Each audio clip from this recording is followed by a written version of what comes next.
Benvenuti al nuovo appuntamento con l'agenda di Sardinian Life, la rubrica con i consigli su come e dove passare il vostro tempo libero in Sardegna. Vediamo alcuni degli eventi più importanti che ci attendono il prossimo weekend. E iniziamo da Fonni, dal 3 al 4 agosto, Identidades. 2 giorni dedicati alla grande sfilata delle maschere tradizionali provenienti dalla Sardegna, dall'Italia e dal mondo.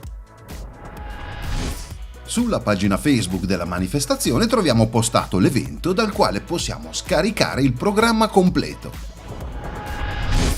Il 4 e 5 agosto a Sadali, Sagra dei Sculurgionis. Nel centro storico del paese, a 2 passi dalla cascata di San Valentino, si potranno assaggiare i deliziosi culurgionis e seguire un programma ricco di eventi. Tutte le informazioni utili le possiamo trovare sulla pagina Facebook della Pro Loco di Sadali. A Valle d'Oria, dal 3 al 5 agosto, Rock and Beer, uno degli appuntamenti più sentiti nel Nord Sardegna, dove musica e spettacolo si accompagnano a fiumi di birra, in una 3 giorni all'insegna del puro divertimento. Dal 5 al 10 agosto, Ierzu Wine Festival Aldo Vargiu. Si parte domenica 5 con la 39esima Sagra del Vino, poi per tutta la settimana musica, cultura, tradizioni e divertimenti, fino alla notte di San Lorenzo con l'evento Calici di Stelle.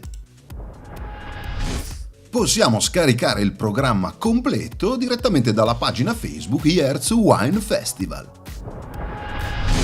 A Sant'Adi, dall'1 al 5 agosto, Matrimonio Mauritano, un programma ricco di appuntamenti tra degustazioni, concerti, mostre e letture poetiche. Poi il 5 agosto, grande festa degli sposi in un clima di antiche tradizioni. Tutte le info utili le troviamo nell'evento postato sulla pagina della Pro Loco di Sant'Adi. Vi ricordo che tutti gli appuntamenti sono online sulla pagina Facebook di Sardinian Life. Se invece volete segnalare o promuovere il vostro evento in questa agenda, inviate una mail a info@sardinianlife.it.